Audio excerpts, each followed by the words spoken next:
Yes, and we are live. I'm here with my new friend Timothy. How are you doing? I'm doing all right. How are you doing? Do you like to be called Tim or Timothy or? Anything but Timmy. Yeah, that was the name of the dog in a children's book. I forget which series of books that was. There was the little dog Timmy, and my wife read me the book, and she fell in love with Timmy the dog. She's not a dog person. She likes cats, but she Mm. for some reason she liked this dog Timmy.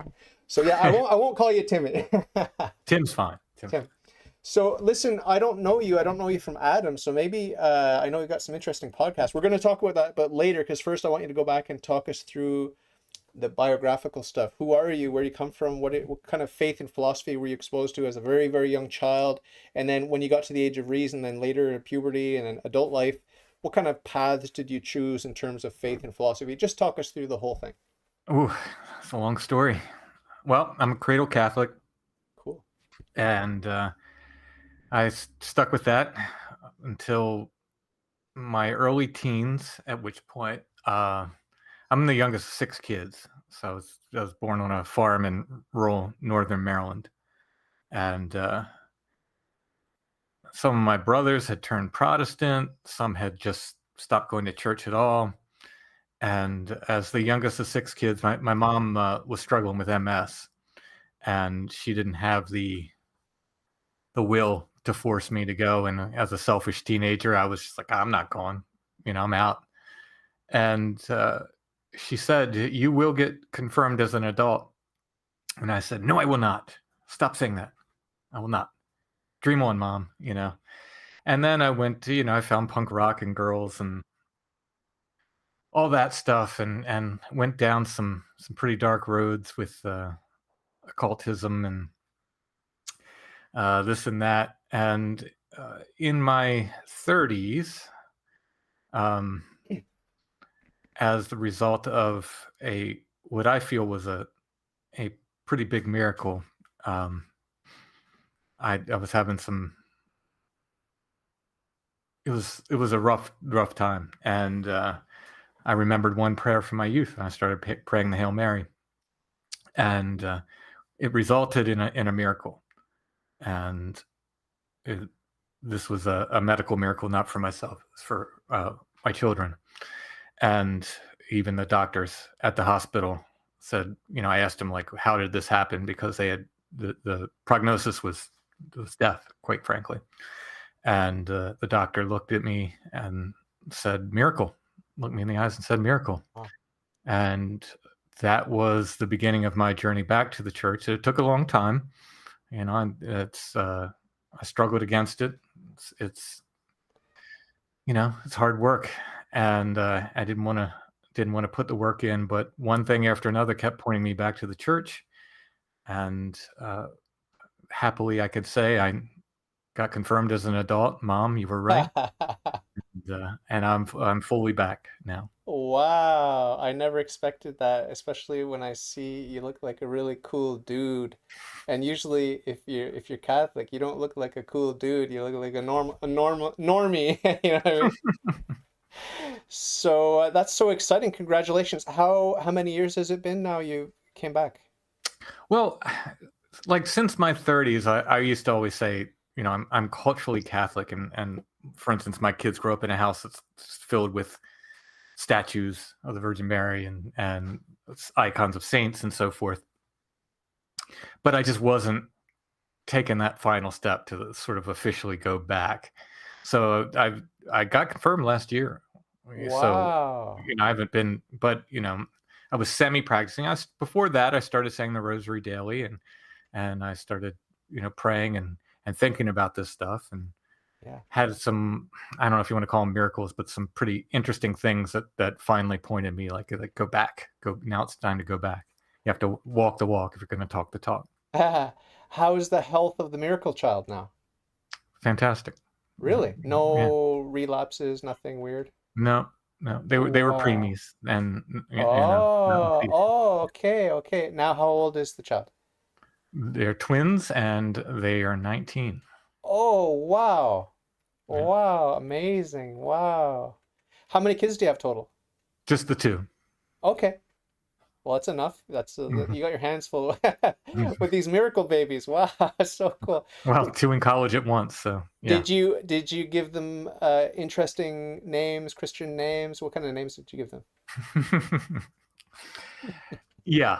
My son is named Gideon, and my daughter is named Ursula. So we have an Old Testament name and a saint named after a saint. So. Cool. Wow. I want a bit more details. How many siblings are you and your family, your kids, like your parents' kids, your parents' kids? I'm the youngest of 6. Oh, So that's right. Okay, sorry, you yeah, did say that. Yeah. So yeah. just roughly speaking, without revealing anything too personal, like, are they Christian today, or a lot of atheists in the family, or what's with the siblings? It's all broken up. Most of them went Protestant. I'm not sure. My sister may still be Catholic. I'm not quite sure. Oh, And one of my brothers is deceased, okay. and one, I believe, is just non-religious. Okay.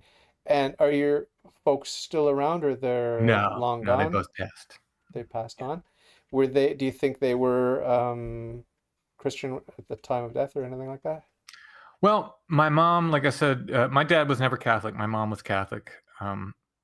My dad was a sort of non-practicing Methodist, but did the vow to allow my mom to raise the kids Catholic, which she did. Nice. But MS it's a bad thing, and she had progressive MS, which is really rough. It's a rough Yeah. course. It just keeps getting worse and worse. And towards the end, she wasn't really there. Okay. So you know, It's I'm rough. sure in her heart she was Catholic. She always was, but Yeah. I can't say where she was spiritually at that time. It's a very intimate, personal voyage that she was on for sure. I mean, we're all, we're born alone, and we're gonna die alone. Well, I guess if you're a twin, you're not born alone. But you still are. You still are. Oh yeah, yeah. Just a minute, a minute before someone else. Yeah. So, without getting into too many details, because I know your wife is shy, but what's her journey been like? What are you allowed to say about that? Oh, she's my skeptic. You know, I I like to say I've moved her over time from atheist to agnostic. But that's about as far as I've gotten. Yeah, well, is she violently, rabidly anti-Catholic like my wife is? No, no, not really. She's That's just good. kind of like, do your thing. Yeah, that's cool. So, it's a very interesting journey that you're on here, and I'm curious about the next steps, and like your prayer life and your sacramental life, and did you go to have any funny experiences? Not funny, but deep experiences in the confession booth, like when you went back, after a long time. Any stories like that? I had a very emotional, confession. It was my first confession in 40 years or Oh, something wow. when I went back. And one of the so a couple reasons that finally pushed me back is I became very interested in Marian apparitions. My my personal connection with Christ has always been to Christ through Mary. That's just the way I've always gotten closer to the Lord that way. And had becoming interested in Marian apparitions, I became very, very interested in.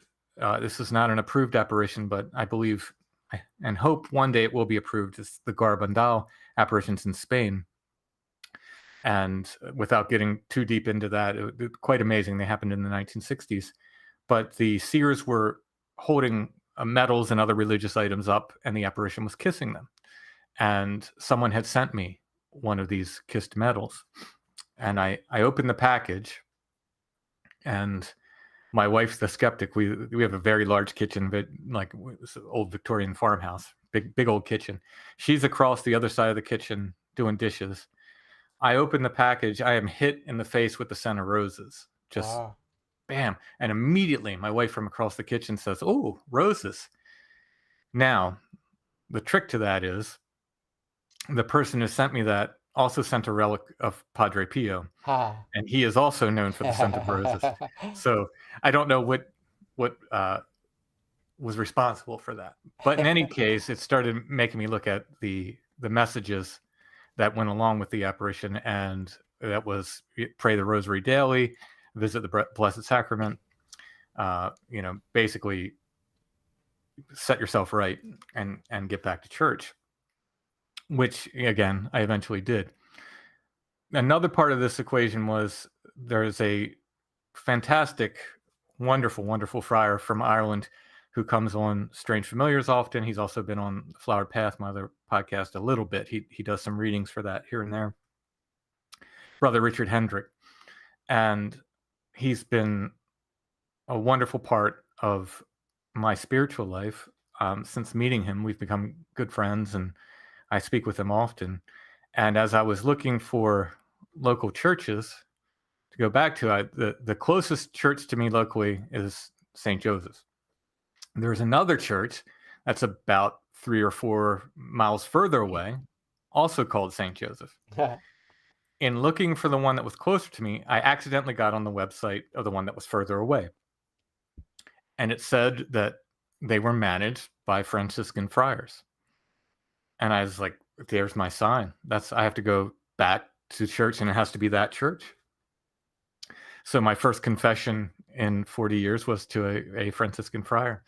And they kind of ushered me right into adult confirmation, and the rest is history. But I read it as just this sort of like this sign. Here's my friend from Ireland that's been such a big part of this, is this friar. And then I randomly stumble into this website of this local church, and it's managed by friars. And I was like, well, there's the sign. There's the tap on the shoulder. Go back now.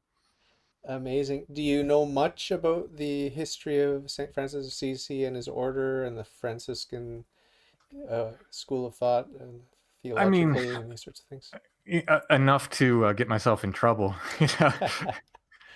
The absolute primacy of Christ and these sorts of things. That's the Franciscan school. It's a beautiful sort of counterpoint to the Thomistic school, and they're both valid and true where they agree, and then they have a couple of disagreements about some hairy theological issues, but neither here nor there for the layman or whatever. But if you're curious, you can look into it. One of my heroes in the faith is Blessed John Duns Scotus, who was of that Franciscan school. And who are some of the other ones? Well, the Saint Bonaventure and different ones like that. He's difficult to read. But did you go on a big intellectual journey, reading a lot about theology and the history of the church, the history of the councils? Did you go down that intellectual route? It's Lives of the Saints has been big for me, because I started doing, around the same time I started the confirmation classes, I started the Flowered Path, which is my podcast about saints, and I'm just constantly reading Lives of the Saints for that. It's one after another, basically, to try to keep up with that show.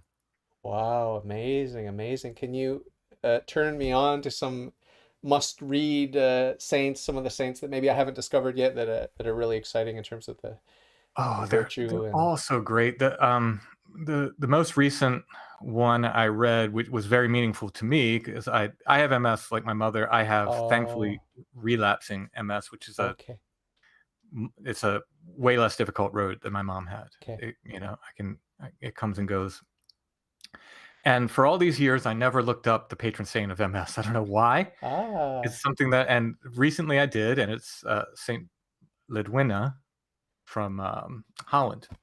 And she has this amazing story. She's basically spent her life in bed. She had a ice skating injury at the age of 15, and pretty much from that point on, she had a couple periods of time where she got out of bed, but for the most part, the rest of her life was spent in bed. And you'd think, oh, that sounds so boring.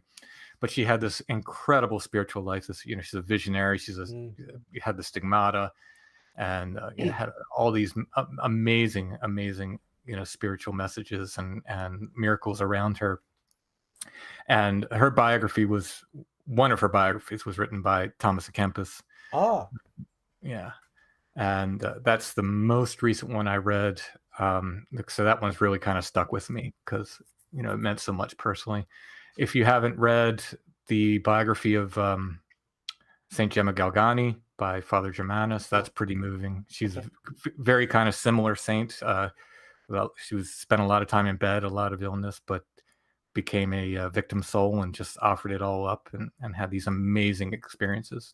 Was she 19th, 20th century? When was she around? Right at the turn of the century there. Okay. So, yeah, In Italy, or where was she? Italy. Yep.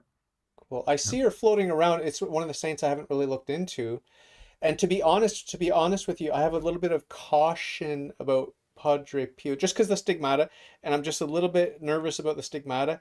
It doesn't bother me with Saint Francis of Assisi because they have the distance of time, okay? Hmm. But with Saint Padre Pio, it's just a little bit too close historically to me. It makes me nervous with the stigmata. I'm uncomfortable with that. And also, I think he was he a fan of Garabandal or of Medjugorje? I know he said he wrote to the seers of Garbandal and said they don't believe you now, but they'll believe when it's too late. I believe was the quote. Oh, really? I know Yeah. one of the seers. I watched a documentary years ago when I first converted in 2009. I watched one of the documentaries about Garabandal, and I was suspicious, but I found one of the seers, to be very beautiful. The woman, do you know? Conchita. Yeah, she's very Yeah. beautiful, right? Oh yeah. Yeah. Stunning. The Yeah, Garbandal has there's some issues, and at one point I will probably write a book on this. Um, it's I'm left with some questions about it, plenty of questions, a lot of questions, but one of the major questions I have is, these predictions are made by which we can test the apparitions, but what if they don't come true? And there were some things predicted already that didn't come true. Ah, The question is, did these come from later locutions? And which I think they did. Again, this is all stuff that needs a deeper dive on my part. But if that's the case, do we allow for the fallibility of the seers in any of these cases? If it's a locution versus what the apparition specifically said at the time. I don't have the answer to these. In the end, I'm going to default to the church. If the yeah, church approves it, it's approved. yeah, If not, it's an interesting story. yeah, But there's lots of apparitions that were not approved that aren't forbidden. They're just not approved for they're not like for the whole church kind of thing. It's like yeah, a private revelation kind of thing. yeah. What do you think about Medjugorje? Because I think it's demonic. So my concerns about Garbandal, I have similar concerns about Medjugorje. Similar but different. It's odd, similar but different. There is the message of Garbandal was pray the Rosary, go to Mass, you know, uh, visit the Blessed Sacrament often. Sounds good. You don't have that in Medjugorje. It's like be good, be nice. There's no. It's not telling people to pray the Rosary. It's not telling people to go to confession. So what is going on there? I don't know. It doesn't sound like Fatima. It doesn't sound, No, no, no. so I don't know. I Yeah, haven't done that deep a dive on Medjugorje, but we'll see. yeah, yeah, yeah. Yeah, it's all, I think my main complaint against devotees of the unapproved ones is just if you're going overboard, like if, within moderation or whatever, and if it's just like helping you to avail yourself in a worthy manner of prayer and the sacraments, great. And I've met people that have had allegedly had miracle cures. Like this one guy wasn't able to have children. He went to Medjugorje and he felt some tingling down below in a certain region of his body, and then he started pumping out the kids. So it's like, I don't have a reason to doubt him. I believe him. I believe him. But I don't say, therefore, that Mary is not the mediatrix of all graces, as the seers claim that the gospel said. Like the gospel there said she's not the mediatrix of all graces. For me, it's like, then it's demonic. This is demonic. She is the mediatrix of all graces, right? Yeah, I'll say again now. What did they Is say? is well, they claim that Hmm. the Blessed Virgin Mary came and she herself, the Blessed Virgin Mary, said that she's not the mediatrix of all graces, but the church teaches that she is. Yeah, So that's a yeah, big red that's odd. flag. That's like, it's hard to get Yeah, past that one. yeah, yeah. It also, I mean, it's what did Pope Francis say? Like, I don't think the Virgin Postman. Mary's. Yeah, it's just going to be. Um, Yeah, I don't know. I just I don't know about it well enough to comment on it. Yeah. Yeah, I could talk about Garmandal pretty well because I've read so much about that. But Medjugorje, because I'm focused so much on Garmandal, I just haven't gotten into it that much. Yeah. Well, it sounds like a healthy devotion you have to it, and you're willing to submit to whatever the Oh church yeah, yeah, rules, you know. So that's the main thing. and I'm the first to say there's some issues. There's some Yeah. real problems with it that need to be sorted out, and sort of answers need to be had. And there seem to be some, maybe, like, for instance, the fellow that was blind, Joey, I forget his last name. He was supposed to get his sight. He was a big devotee of Garmandal, and he was supposed to get his sight before he died. He died. As far as I know, he was blind. Now that's a big problem. But some people say that he had offered up his vision before then. Is that true? I don't know. That's just, something I read. And again, was that something from a later locution versus something the apparition specifically said? Yeah, the whole thing about the apparitions, it was one of the last things that I dove into, or that I even allowed myself to get interested in at all, because I knew it was optional. I knew that the best endorsement that the church ever gave to any of them is that it's safe to believe, but there's not like there's no guarantee that it's actually from God, but they can judge that it's safe to have Hmm. a pious devotion, because the teachings are in line with the teachings of the church, right? And it's Hmm. emphasizing things that need to be emphasized at the time. But a lot of the saints, when they would get genuine apparitions, they would renounce them in the name of Satan. Hmm. And I think that's the best attitude to have, because if you're right, it'll disappear, and if you're wrong, then they'll correct you. Like, they'll just say, "Well, no, I'm Right. Yeah. legit. I'm Hmm. legit." So I think we should be skeptical. I think we should be skeptical and reasonable, and keep our eyes on the prize. Like, it's like, Hmm. what is salvation history all about, and where am I at in my walk with God, and what's the point of life, and where am I going, and what are the four last things, and these sorts of things. And the apparitions help with that. The approved ones help with that, and some of the non-approved ones help with that. The condemned ones, just don't bother with them, because we got so much, like, just think about Fatima, Lourdes, and one of my favorites, in Mexico, what's it called? The You know it, everyone knows yeah, it. yeah, Everyone knows it. It's like, Juan Pablo, or whatever it was. yes, yeah. Guadalupe? uh, I'm sorry. Guadalupe? Is it Yeah, Guadalupe? yeah, yeah. Our Lady of Guadalupe. Thank you. Yeah, Brain fart. well, that's a problem with MS. I get these, and I'm just like, what? Amazing though. The what do they call the tilma, or Matilma. Oh yeah, it's so fantastic. oh, The fact that it's still here. It shouldn't be here. It's still here, and it's survived fires and everything else. It's amazing. Yeah, yeah, that's a wonderful one. amazing. We have so much. We have so much. It's unbelievable. So And you Fatima is just, I mean, as far as modern events that are mm, near biblical scale. I mean, it was so incredible.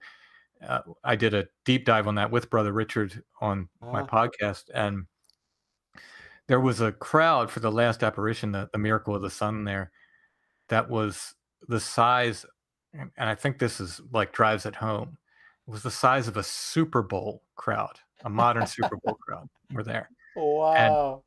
a few people didn't see anything. But the But halftime show was much better, I heard. yeah, exactly. But the majority of that crowd, Jewish people, Christians, atheists alike, the majority of that people saw some incredible things that day, with the sun moving around and changing colors and all that weirdness. I mean, that's an incredible event, and wonderful, wonderful thing. And Sister Lucia turned out to be a wonderful person. She's still blessed. I don't think she's sainted yet, but Jacinta and Francesco are sainted, and we have this wonderful, wonderful thing. So if people are interested in apparitions and they're cautious, that one's approved, and it's quite wonderful. Yeah, well, there's something about the sobriety. You see those pictures, and the seriousness and the sobriety of these three shepherd children. It's moving, and it's sobering. It's sobering for They us. The spiritual maturity Yep, of those children, yep, they were doing things that I could not do. yep. I mean, they had devoted themselves. They were wearing, Penances. yeah, yeah, and they were giving away their lunches and praying and praying and praying. And Jacinta and Francisco died young, and apparently they just weathered it like heroes. It's amazing. Like their story is so moving, and this again, the spiritual maturity and the prayers that they came back with, that the angels and the apparition taught them, are nothing children could come up with. Nothing, and let alone remember. And they had perfect recall of them. It's an absolutely amazing event, and super impressive. And the obedience of the seers, of the approved ones, is impressive. Over against the example of the Franciscans, at Medjugorje, and the alleged seers at Medjugorje, a lot of blatant disobedience, lies, nonsense.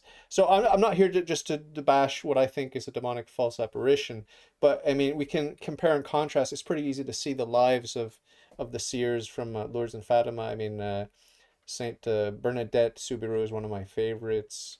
Mhm. I think she's the one. I think she's the one who said, "I only fear bad Catholics." They asked her what she fears. She said, "I only fear bad Catholics." Oh, that's a great quote. Powerful stuff. And you think about Trudeau and Biden, and you can sort of understand why, right? No offense to our fearless leaders. No offense intended, but they might end up. Hopefully, they'll end up in heaven too. Not our call to make. Not our call to make, exactly. So, I'm very struck by you as a person. Is it your suffering that makes you humble and gentle, or what is it? You're just very, very soft. You're very soft. Um, I don't know. I try to be that way. I'm sure I fail plenty. I just, Do you get I don't told know. this often? Is this something people point out to Somewhat with the podcast and stuff, people, tend to say it's very chill. you? It's all that weed you smoke. I'm kidding. I'm kidding. I'm kidding. You could probably be accused of that too from time to time, I'm sure, with the hair. I got hair down to my butt too, so I don't Got to touch give people something to look at it, man. I don't touch the ganja. It's too powerful for me. I tried it when I was an atheist. It's just like, no, I can't handle it. The gates of hell opened up directly as soon as I have one puff of anything. So when it comes to the spiritual battle and virtue versus vice, and we talked about confession, the power of confession and the sacraments. You seem like a prayerful, serious, thoughtful guy. So have you direct experience with the dark side and with how Satan finds your weak spots to exploit your weakness to maybe draw you a little bit away from the faith or away from your prayer life or anything like that, or just into sin blatantly? Oh yeah, What is the yeah. spiritual battle like for you as an individual? It's a war, and just because you win some battles doesn't mean it's over, Yeah. and you have to be always aware and always on guard on that front. And some things that I struggled with, I feel like, well, I got that one under control, but you can't ever sit on your hands. It's just like, that one's done. It's Next. I imagine it. Thankfully I've never had to deal with addiction, but I imagine it's something like addiction, in that you're never done with it. You always have to be on guard. Well, I would say you are addicted. You just don't know what your addictions are because it's food, water, shelter. It's basic stuff, right? Mhm. Like it's dopamine, whatever it is. It's just like you're addicted to tons of stuff. I'm sure. I'm sure you are. Yeah. I'm Oh, sure you sure. are. Just we don't classify it that way. We don't stigmatize it that way because that's just normal, natural pagan life, right? Like Mhm. like Jesus said, the pagans do this. They love the children. They love their wives. They love food. Mhm. They love clothing. It's like that's that's the world. That's the world that we're supposed to detach from, and we're supposed to die to self and carry our cross and live in Christ and all these sorts of things. So yeah, we have a worldliness that surrounds us that makes us think like, well, I'm not like Hitler, so I'm okay and I should go to heaven. But the battle is so much more refined, and if we look, to the saints, we see how they struggled against their nature. Even though if we were to list their sins, like I mean, just read the lives of any saints, and when they talk about their sins, it's laughable. It's a joke. None of us are gonna flagellate ourselves for the stuff that they're I know. thinking or saying or Yeah. doing. You know? Makes me feel like such a failure. That reading like again Saint Gemma Galgani, she's like always saying like what a horrible person she is, and it's like she was short with her sister one day. Like got a short temper with her sister one day. I'm like, oh wow, I fall quite short of that. Yeah. I often like to ask my guests, sorry to put you on the spot and make you feel awkward, but what are some of your favorite vices and some of the things you're working on, like number one vice? You don't have to go into details, but one of my recent guests said wrath, anger, impatience, these sorts of things. For me, it's well, it's laziness, gluttony, lust. I don't know. I'm not greedy with money or stuff like that, but definitely lazy, definitely gluttonous. So, what are some of the things that are on top of your Uh, list? yeah, probably gluttony and lust. Those are the hard ones for sure. I don't think I'm lazy because I'm always doing something, but how much of that is self-serving versus Ah, you know. yeah, yeah, yeah, yeah. Well, I sometimes point out this extraordinary vow that Saint Ignatius of Loyola made, that he said he told God, "I'm never going to waste time ever again." It's like, wow, Yeah, wow, yeah. Well, wow. that's it's the struggle with. I was really beating self up over distracted prayer Uh, and just like, how do I get this? I can't. Meditation's a slog. How do I get this? And the feeling for me was like, well, when you're distracted, you're thinking of yourself, so it's selfishness, right? That's where it all comes from. It's selfishness, and that's what I was trying to avoid. And thankfully, I stumbled onto some writings by Saint Teresa of Avila and realized how much she was struggling with it. She's incredible, and I thought, wow, I've told this story before, so I'm sorry if anybody has heard it before. It reminded me of I used to play music, and I opened for this band in New York one time. It's a psychedelic band called the Bevis Frond, and the guitarist, great guitarist and songwriter, wonderful, wonderful band. And I used to get super nervous. I used to get super stage fright, and would get sick before every show. And we're in the backstage area, and I'm heading towards the bathroom to get sick. And the guitarist from the Bevis front says, hey, don't be long in there. I get sick before every show. And I turn around, I said, what? And he's like, I said, you? Like, he's so talented. Like, seriously, this guy was like watching Jimi Hendrix or somebody play. I mean, it's fantastic. And something about that settled me so much because I thought, wait, if this guy gets stage fright, it's okay. And it that really, it's not that I never got stage fright again, but it sort of put it into perspective. Mm, Same thing with reading about Saint Teresa of Avila struggling with distraction. It's like, well, she was amazing, and if she struggled with it, it's okay. mm. It's okay. So that helped me kind of put that in perspective. And it felt very much the same as realizing that fantastic guitarist got stage fright. Very cool. I have to ask you a question which is tangential and way, way, way off topic. Okay. Just because you mentioned music. I've sort of rekindled my love of music recently in terms of listening. And my big thing is British prog from the early 70s. I'm just wondering if you have any connection to that, if you like that at all.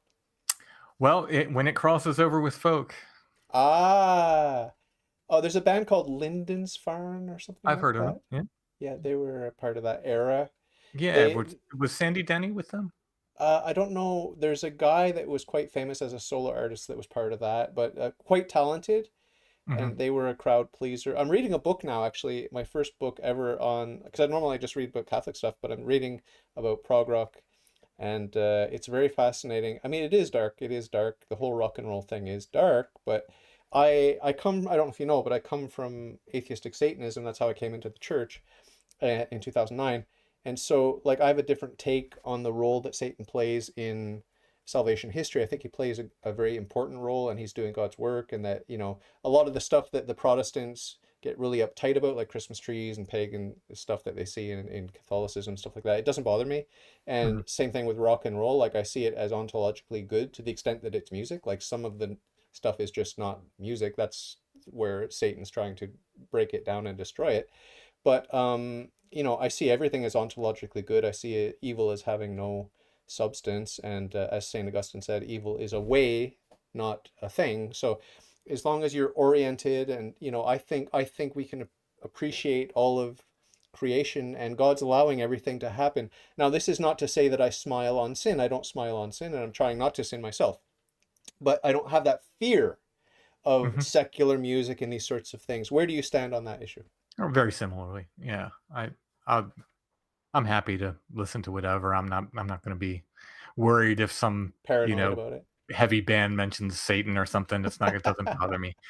Yeah. It's it's like some people are afraid to hear talks from other religions and so forth. I'm you're not going to win me over. I'm where I need to be. So I'll Yeah. listen to Yeah.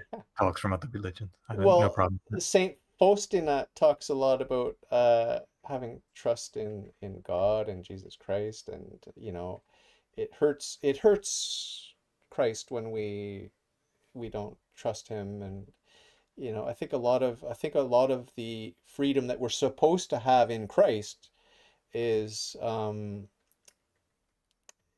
we're not taking advantage of that. I mean, I brought with me from my atheistic Satanism, I brought a healthy dose of skepticism and rebellion and independence and freedom into my Christianity. And there's probably some bad stuff mixed in that I haven't detected and rooted out yet. But there's a lot of good stuff. There's a lot of good stuff that, that is frowned upon by stodgy, dour, joyless Catholics, right? Mhm. Especially the right wing ones. What's your take on the whole online community Catholicism with everyone's bitching and whining about the Mass, the Novus Order, and these sorts of things? I go to Novus Order. I appreciate it, and I'm aware that it's not perfect and that there are abuses that can creep in, and Mhm. I try to avoid those parishes where they have systematic abuses. But what's your whole take with the whole online battle, right versus left versus center, and all that whole thing? I'm not that aware of it. I guess I knew it was out there. Um, You know, the you're not church is embroiled in it. You're not embroiled you, in it. I'm really not. The church is the church, and sorry, I live next to a road. Some motorcycles going by here. Um, the church is the church, and you know, um, I had a Jewish friend come to mass with me, and uh, he comes from a similar world as I do as far as music and interesting counterculture kind of stuff.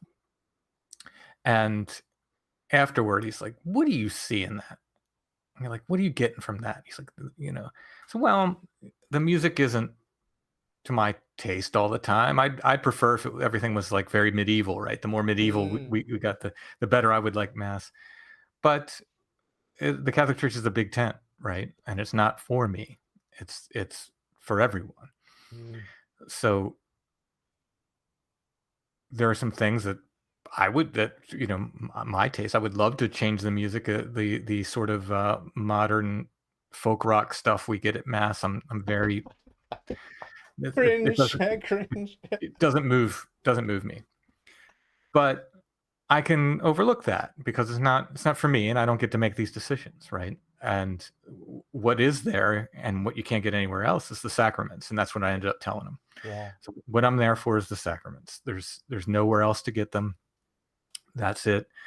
And as far as Vatican II and all this stuff, there, there's nothing magical about Latin. That's what Brother Richard told me. And I think it's great. He said, and sometimes we use Latin in exorcisms, but it's not because it's magical. There's no power in Latin. People say, "Oh, the devil hates Latin." He said, "No, we just use it because if the person that we're doing the exorcism on doesn't, know Latin and they reply in Latin, then we know something's going on. There's nothing, special about Latin. So the church is the church. I'm there for the church. Um, I'm not weighing in on Vatican II versus, the church today and all this stuff. I can only go with, where my heart tells me to go, and I'm with the church. Well, you're like a child. You're so pure and innocent. And like I'm not being sarcastic. It's like how do you do it? You're walking in this muddy world and you're not getting tainted. It's unbelievable. You're not cynical. You're not bitter and jaded. And it's probably because you're not engaging with with the unholy battle that's taking place in the church, in the contemporary church. And if you've read the history of the church, it's not just today, it's ongoing. There's always the tension and those whiners and complainers who want to change things, and the heretics who leave but say that they are the true church, and these sorts of things. And I did a whole episode on that, the pros and cons of sedevacantism. I did an episode where I went through every ecumenical council, giving one or two examples of people who were Catholic but then split, and they thought that they were the true remnant. And it's just the same story over and over and over and over on this point of doctrine, that point of doctrine, whatever. And it's like we just keep chugging along, and it seems to me like you're just content to ride on ride on the church without worrying too much about all the the people that say we got to go split this way, we got to split that way. So it's beautiful. I admire your attitude. Part of it is, I don't know, I guess I feel like it's above my pay grade. Yeah. That's good. That's good. That's the way a lot of saints were too. That's the way they were. I've got a couple of friends in the live chat, Daniel Drazinovich and Nugloff. Hi to both of you. But there's a question from Nugloff. He asked if you're a fan of a Catholic black metal band called Roverorum Ib Malakt. Never heard of him. Well, you can look him up. I don't know. He's probably assuming your musical taste based on your look. But are you into metal and heavy stuff?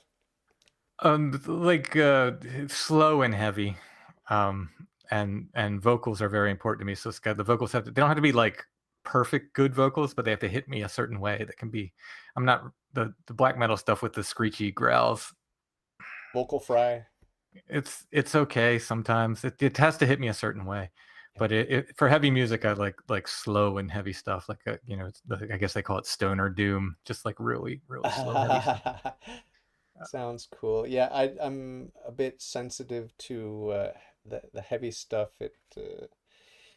Like my wife, for example, I don't know what you think about Rush. They're more of a prog band, I guess, but my wife likes Rush, and I find it just a little bit too heavy for me. Like, so that gives you some indication of like if Rush is too heavy for me, probably the stuff you listen to is too heavy. But if it is really slow and it Well, almost becomes like church music at a certain point. I've heard some slow metal that sounded almost like church music. So. I mean, that's not mostly I'm a folk guy. I'm mostly listening Right. to traditional folk music, and that's what I tend. Well, I play folk music, sometimes traditional, but often influenced by traditional music. So if I'm writing my own songs, they're very influenced by traditional folk music. Cool. Very cool. We won't dwell on this musical thing, but I do think that music is mysterious, and I think it can elevate our thoughts to God. And it can move us emotionally. Not that emotions are that important, but God gave us emotions for a reason. And so I'd like you to just give me a couple of hints in terms of the greats of folk, even if they're household names, but which ones do you like a lot? Well, as far as household names, Leonard Cohen Okay. is Oh, he's right down from. the block from me here. Well, he's not anymore, but he used to be. I'm in Montreal. Oh, okay. For my money, one of the greatest lyricists that ever lived, and I always say if I could write one song. I mean, he's written however many dozens of wonderful things. If I could write one song like that, I would be happy before I pass. But most of the bands I like are a little more obscure. Okay. There was a band called the Incredible String Band. They actually played Oh, yeah. Woodstock, but most people don't know them because they didn't make the film. And they combined a lot of world music instruments and stuff, but this is back in the 60s before there was a world music. So they were using sitars and all kinds of strange instruments, and I really liked them, and they led me to the fellow from their first band, or their first album. His name was Clive Palmer. He went on to start a band called Cobb. Now there's a metal band called COB. This is not the metal band. Okay. His band was Clive's own band, Cobb, or Clive's original band. And very, very wonderful, wonderful band. Very raw, very earthy. I would say it just sounds like they were living in a caravan when they recorded their first album Really? in north of England, and it sounds like that. It just sounds like it's just like creaky and raw, and that's what I just really love. When you can, the splinters are still there. Everything hasn't been sanded completely smooth. I kind of like that edge to folk music. So that's my favorite band of all time is Cobb, and my favorite album they have is called Moishe McStiff and the Tartan Lancers of the Sacred Heart, which is a very silly name. But, it's Wow. it's a wonderful, wonderful combination of sort of Jewish mysticism and some Christian thought gets in there with traditional folk music and everything else. It's just a stunning album, start to finish. Very good. Thanks for the tips. I'll definitely check it out. There's a lot of folk music that has like either naturally or artificially they inject a Celtic vibe. Do you like some of that stuff, the Celtic? Sure. Yeah. Yeah. Yeah. The fellow from the Incredible String Band, Robin Williamson, went on to have a solo career afterwards, and I actually like his solo stuff, which is he was Scottish and Okay. very, very sort of more along the traditional Celtic lines, and he started playing harp and stuff, and his solo stuff I actually like better than the Incredible String Band. So yeah, absolutely love that stuff. There's a sort of folky singer-songwriter genre that's not quite folk, but it's just more like sort of like maybe pop or maybe indie or whatever. I don't know how to classify music too well, but there's some quirky songwriters. They just pick up a guitar and they make interesting songs, touching songs, quirky songs. One of the guys I like, he was inspired by Syd Barrett from Pink Floyd, Hmm. and he's a British guy, Robin Hitchcock. Do you Oh know yeah. him? Do you know Sure. about his stuff? Do you like it? Yeah, my wife's a big Robin Hitchcock fan. Amazing. It's just quirky, and it's like Yeah. his lyrics are take you on a voyage and funny, sometimes funny, Yeah. sometimes very touching. There's a song about the cathedral of your mind.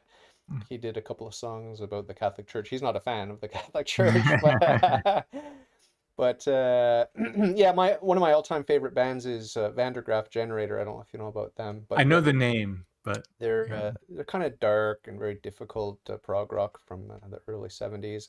And I'm just reading this book about prog, and it's describing sort of like some very dark satanic connections they have with their at Mercury Records. They got signed first with Mercury, and their musical director was supposed to like guide them to produce something marketable.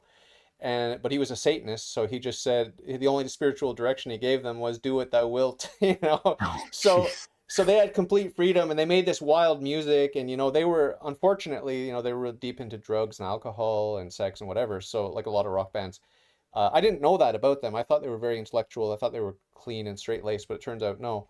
But I'm discovering now. I've been listening to them since the 80s when I was a teenager, but I'm a bit disappointed that there's that dark side, but like I said, God loves each and every one of those individuals. He's working with them for their greatest good. He wants to save them, and a certain percentage of us are going to get saved, right? So there's hope. There's hope. Yeah. I mean, so the singer of Slayer is a devout Catholic. Here's this big, metal band that everybody thinks is literally the devil, and the singer is Ah, is a devout ah, Catholic. So ah. it's There not was always what it Striper too, seems. wasn't there? Striper also, they were Christian. Yeah, they're in the 80s, but yeah.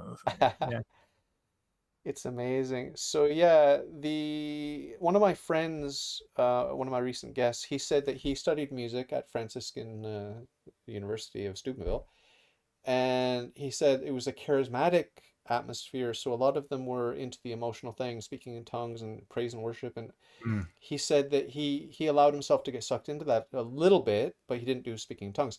But he said he didn't like the fact that he was conflating his emotional world of music with his religious world, and he got confused about what's from God, what's from natural emotion. And Hmm. so he just sort of backed off from the charismatic stuff. What do you say about that whole world of the emotions? And like, if you're at church and you get a tear in your eye, it's usually a good thing. But if someone's on the stage manipulating you, it's not necessarily a good thing, right? Geez.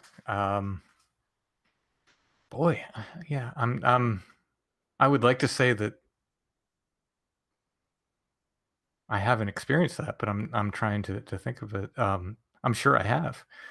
Um, I've certainly been moved to tears at concerts and stuff, but I don't know if I've been manipulated. I don't know. I'm trying to like plumb the emotions and see if they were genuine there or if I was being manipulated. But yeah, no, again, it's one of those things I haven't thought too much about. I'm not going to worry too much Yeah, about it yeah, because you know, if it's good, it's from God, yeah, you know. That's where I have to come down, I think, and not worry too much about everything else, you know. yeah, yeah, yeah. It's not to stumble back to Garb and Dahl, but just as an example, whatever becomes of that, that was part of my coming back to the church. So Yeah, for me, it was a net positive, you know. yeah. So is it from the devil? I don't know, but if it was, the devil made a big mistake there because I went back, you know. Yeah, yeah. Well, that's what I said. That's what I was talking about earlier. Like it's like Satan's doing God's work, and that frustrates Satan to no end. Like that's another reason why I'm not shy to give Satan credit for stuff. Like it's when they asked Chesterton what brought him back, he said Satan. What brought him to the faith? He said Satan. Who would you like to thank for bringing you to the Catholic faith? He said Satan. So like I mean, this is part of the punishment of being a rebel, rebelling against God, is that no matter what you do. No matter what you do, you think you're getting away with something, you think you're hurting God, but you're just helping him. You're only helping him. Hmm. Because it's God's in control, and if he allows you to rape that young child, torture and rape that child, it's for a good reason, right? And so it's a dramatic example, but I'm sorry to say that's the world we live in. It's happening. Like, let's not be naive. Let's not put our head in the sand. It's like there are a lot of sick people out there doing a lot of sick things, and it's happening right now as we're laughing and joking. So God is allowing that for a reason. He could stop it, right? And I think about, when COVID happened, I always thought immediately of the starving children who are dying every 7 seconds from starvation. And, the whole world hit pause because the white man had the sniffles. You know, there's there the world is a battleground. It's a spiritual battle, and the beautiful thing about my morning offering prayer is that it emphasizes the fact that I don't know what's happening. I don't know what your plan is, God, but I trust you. I believe you that it's for my greatest good.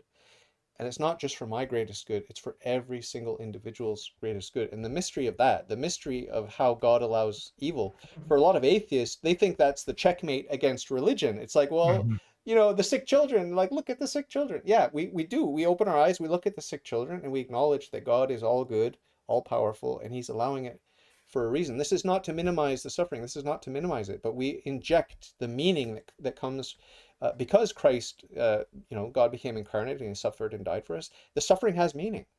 And yes, God can snap his fingers. He can make all the children well. Yes, he can, but he chooses not to. And we have to trust him. It's hard, but we have to trust him. The problem of evil is not a problem for me. It's never been a problem for me since I converted in 2009.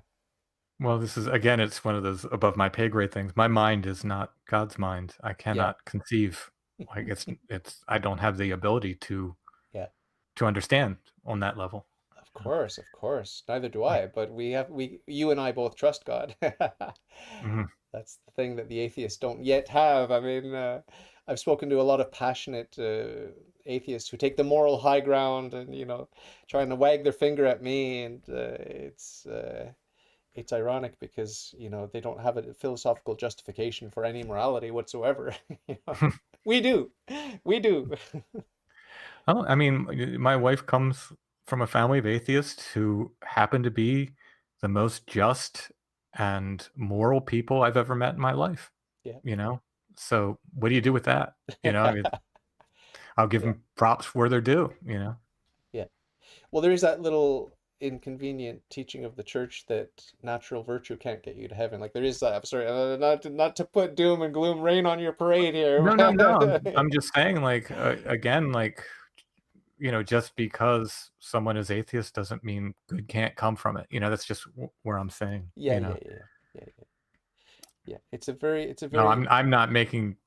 I don't. It's not my call. Again, it's above my pay grade. Where they go when it ends, that's not my call. Yeah. Well, I like what Vatican II says about that. There are basically, to paraphrase very roughly, there are two kinds of people: those who make it and those who don't. And among those who make it, there are three classes that are walking around that you might bump into. There's the first class Christian that has the faith and is in the state of grace. There's the second class Christian that has the faith but is not currently in the state of grace, so they should go to confession. And then there's the third class Christian that doesn't even have the faith yet. They're called potential Christians. This is what Vatican II teaches. And so basically, the basic idea is if you're not a reprobate that's going to end up in hell because of your choices that you make throughout your life from cradle to grave, if you're not in that camp, then you're part of the church. You might be a potential member, you might be a member in bad standing, or you might be a member in good standing. But it Mm-hmm. really softens the blow because the church forbids us to condemn anyone to hell or to say that this person or that person, living or dead, is in hell. We're not allowed to do that. So we have to give the benefit of the doubt. Therefore, when we run into people on the street, people we like, people we don't like, people whose skin color is different, people who look different, who smell different, whose food's different, whatever, we don't like them or whatever, we have to give them the benefit of the doubt that they're part of the church. They're going to make it, because we're not allowed to say otherwise is to say, oh, this person's going to hell, and we can't do that as Christians. So Well, it's a very moderate, generous approach that the church forces us to take, and it's a loving, merciful approach.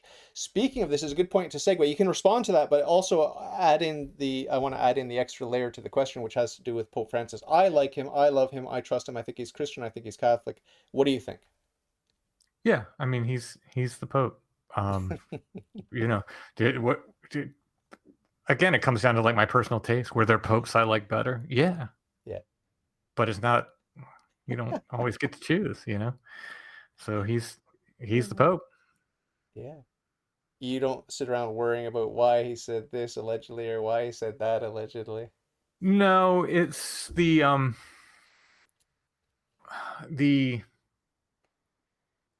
arc of the church leans towards righteousness and caring and compassion, and that's kind of what I go for. It's like so any moment. It's like the child abuse was horrible, Yeah. horrible. If you want to pick out that moment and look at it in a microscope, the Catholic Church looks awful and still needs to be addressed in many ways.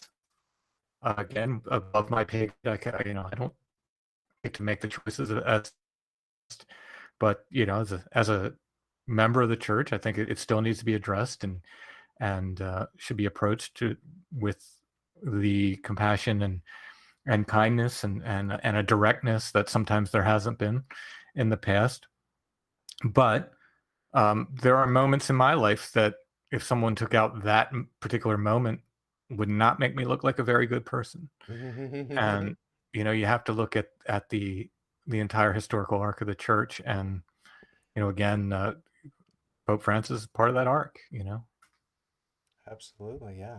So you have a very moderate and sane and down to earth approach to everything, it seems. I try. I'm not gonna get a lot of controversial takes from you. I don't think. Maybe if we start getting into apparitions and stuff, I might give you some ideas. But yeah, no, I've thought about this stuff, and I'm very comfortable where I sit um, with it, and so I think about these things often, and I sort of come to these conclusions. And if I didn't, I guess I'd still be dwelling on it. But I'm it's just where I sit. I have a question for you, and we will wrap it up because I got to get back to my wife here. Um, I have a question for you about the new evangelization. Vatican II emphasized, the universal call to holiness and how there should be outreach and these sorts of things. And we shouldn't be shy to evangelize, but not proselytize, but evangelize. And so I'm just wondering, given your demeanor and your very soft touch, um, does it come up? Are you shy to talk about Jesus with people, or do you evangelize in your own way? What's your take on that? Yeah, I mean, I'm not super shy. I think so. Here's one of the things I struggle with is the idea of not being not tooting my own horn versus not hiding my light beneath a bushel basket, right? Ah, ah, So I'm very careful. I don't like it, but for instance, I was told that by more than one person who listens to my podcast, like, oh, you're making Catholicism cool. To which I ah, to which I reply, no, I'm pointing out the cool things about Catholicism. ah. But I don't even like saying that because it sounds like I don't. It's not about me. You know what I mean? These are just cool things I'm finding, like cool stories about saints or this or whatever, and I'm just pointing to them, like, look at that cool thing over there. Isn't that neat? So it's not about me, but I guess that's my way of reaching out to people. And I mean, as far as I could tell, like I told my story of adult confirmation, and I know more than one person has told me, like, after hearing that, like, oh, I'm going to adult confirmation now. Wow. So I can just talk about what I'm doing, and I'm not shy about it on either one of my podcasts. A paranormal podcast, I'm not shy about, you know, telling people where I am and what I Cool. do and how that's changed. I'm very open about it, but I don't beat it like a drum either. That podcast isn't about that. But when it comes up, I'm not shy about it. I'll address it directly. So yeah, I kind of feel like I'm that's my calling and that's my way to reach people. Yeah, well, I'm very, very impressed. And I mean, I don't know, I don't want to like make your head big, but you're like one of the most humble people I've met. It seems to be. I don't know. Maybe you're full of pride. I don't know, but you seem to be so I, humble. Like, I mean, I don't know. I'm just trying. I'm just trying. you're doing a good job. I mean, I don't want to jinx it. I don't want to keep doing what you're doing. Just ignore me. Okay. But when it comes to the paranormal, I prejudged you because of your podcast. Not the flowers one. I didn't really look into that one, but the strange familiars thing. I just assumed you're a pagan Satanist or whatever. You're not shy to look under the rock of the paranormal, and to tackle topics. I don't know. I haven't listened to your podcast. I only listened to a tiny bit with my friend Aidan Yeah, Lisney no when he worries. came on. But the Yeah. impression I had, and then when I saw you on the screen, I thought, okay, this guy's definitely pagan. So what is it with the paranormal? Because I've had paranormal experiences, but I was on the dark side for 25 years of my adult life, right? Mhm. So what's your relationship with, obviously you're not scared, as you should not be. You should not be scared. But obviously you're also protecting yourself with prayer and access to the sacraments, these sorts of Mhm. things. Just talk to me about the paranormal, and what do you bump up against? What do you get to see? And are you exposing yourself to danger at all or not? Um, so I get this question a lot from people, even people who don't even know I'm Catholic. People are very concerned about, like, what are you going to bring home? And I've never worried about that. I'm fine. My Yeah. house is fine. It's there's enough here. There's enough Mary here that I trust her to. The devil does not like her at all. Um, so I'm not worried about that for a second. I It gets scary at times. It gets dark, but I believe it's kind of one of the places I'm supposed to be. That podcast in particular pays the bills, so I don't have much choice. That's my job. But I'm not going to be scared about it. I'm going to go out there. I've experienced some things that give me pause, that make me think, what is going on here? Luckily, I have brother Richard, who's you know given me some great advice over time, and he is always there to give the sort of Catholic perspective of these things, like how to view these things. And in general, and he told me this, and I found this to be true. There is a ecosystem of spirits out there, from good, bad to everything in between. And it's not either like you're running into something good or it's a demon. You get all manner of things everywhere in between, and most things fall in that in between area.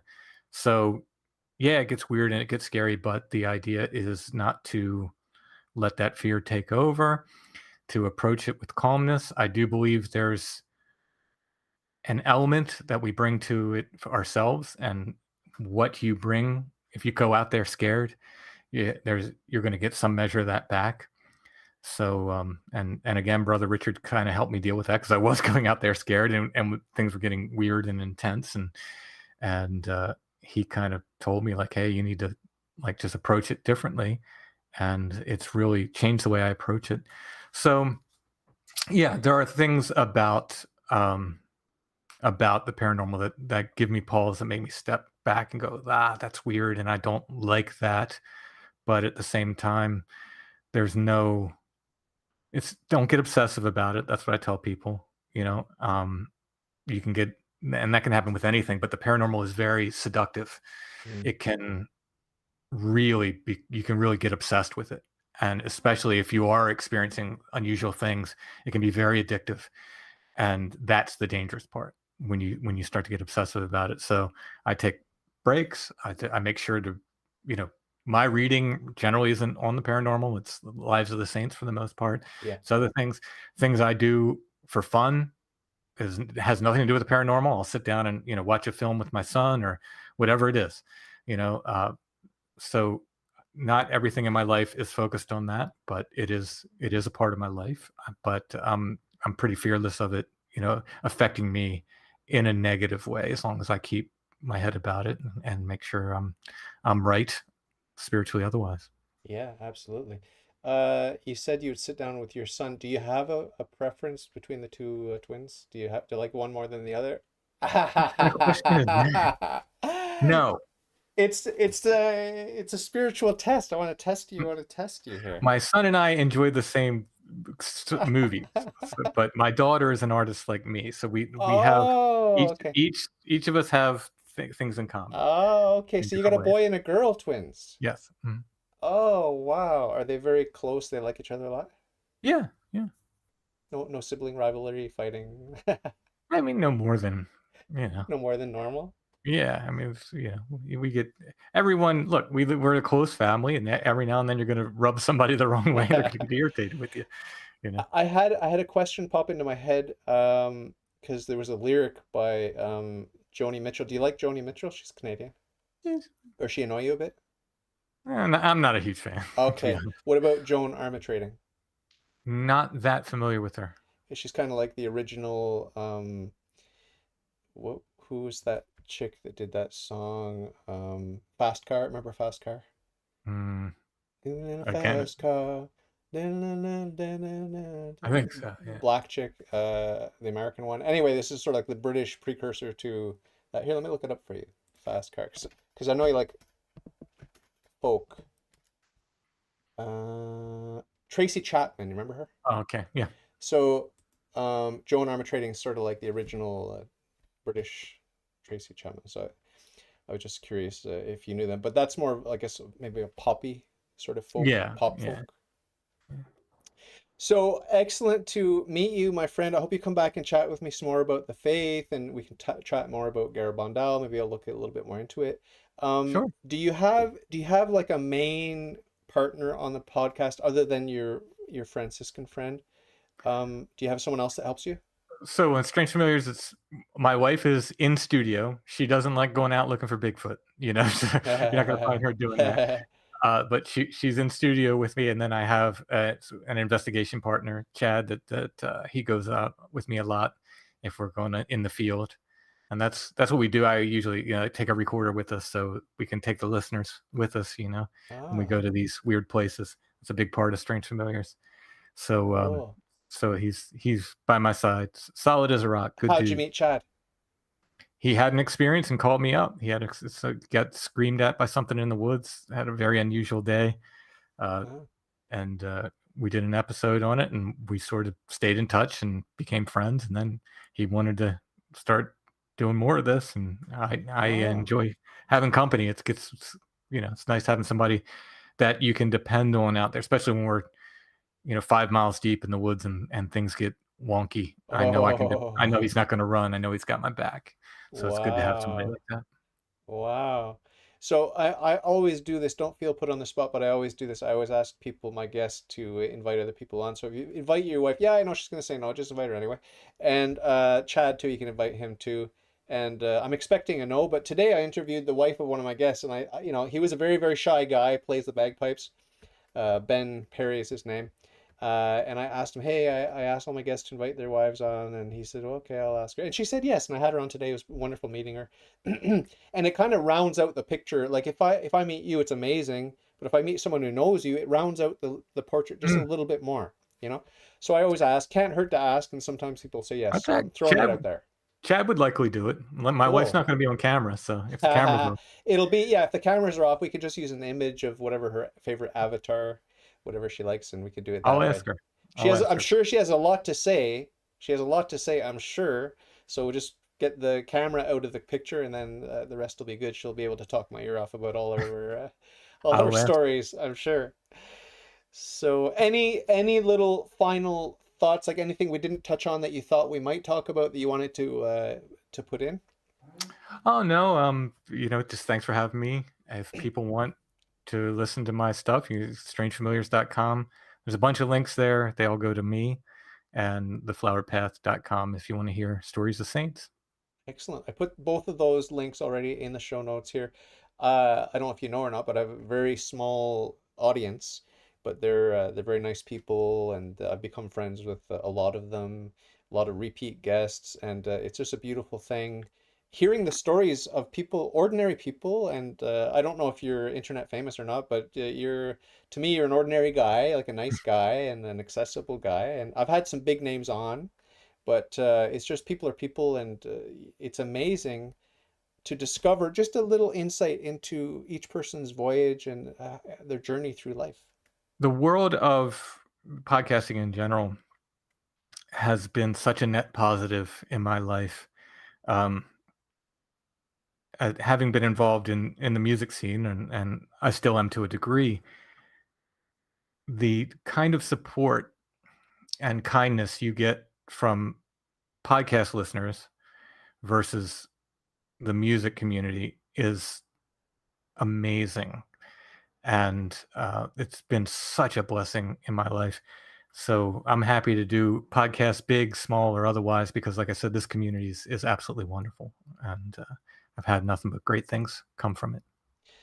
Amazing meeting you. I'm sure your prayers are very powerful because, like I said, you're humble. I don't want to keep telling you how humble you are, but gonna blow your head up.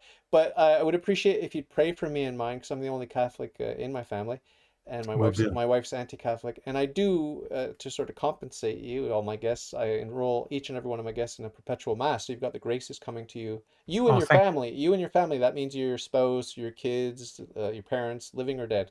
And Thank so you. those graces are going to be flooding you from now till the end of time. So if by chance you end up in purgatory, God forbid, you still get the graces, okay? Well, thank you. Thank you.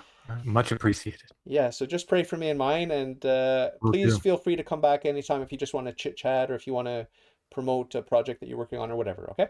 Let me know anytime. I'll come back. It's great talk. God bless you, my friend. God bless you. Thank you. Bye-bye.